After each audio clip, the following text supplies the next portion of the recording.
Okay, so we just selected the accent green shading and the font white background white. And then what we'll do is choose from the Table Design tab. In the borders, click the down arrow for more options and choose View Grid Lines.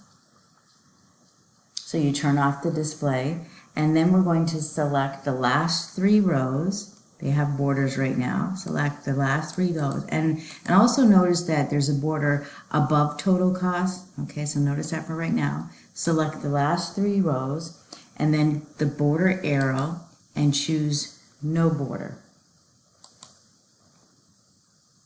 And then click anywhere to deselect.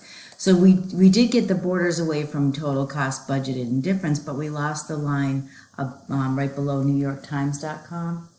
So we're going to select just the total cost row, and then we'll choose borders and we'll choose top. So at least we get it back above total cost.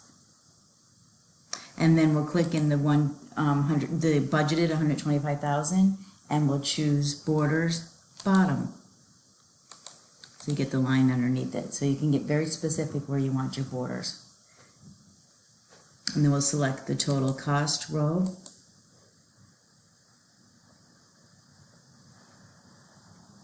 And then we'll go to the borders arrow for more, go to borders and shading, and then for the color we want to choose green accent 1.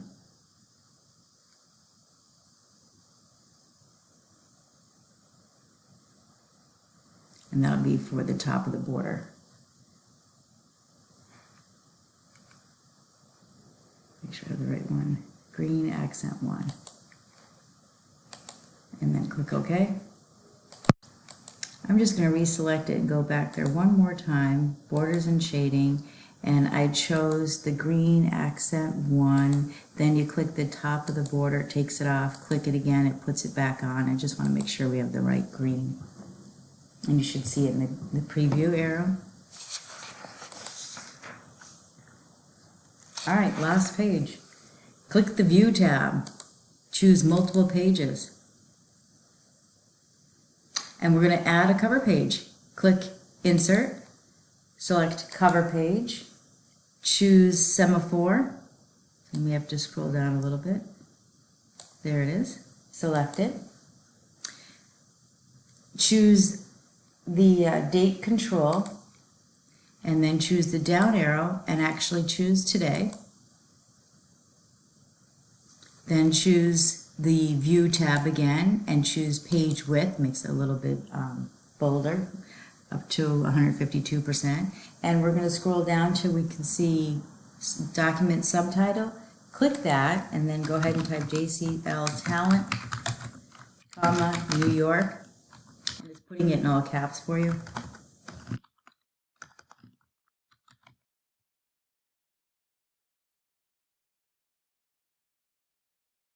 And then for the company name, we don't need that. So if you right click it, you can choose Remove Content Control for company name and do the same thing for, so I left click, then right click, Remove Content Control for both the company name and the address. Let's go back to View tabs, multiple pages. The book didn't say anything about replacing your name in there, but that's okay. Click anywhere on the first page so that you're not in the cover page. And we're going to put a watermark. So choose the Design tab, choose Watermark, and they want Confidential 1, and then you'll save and submit. Thanks.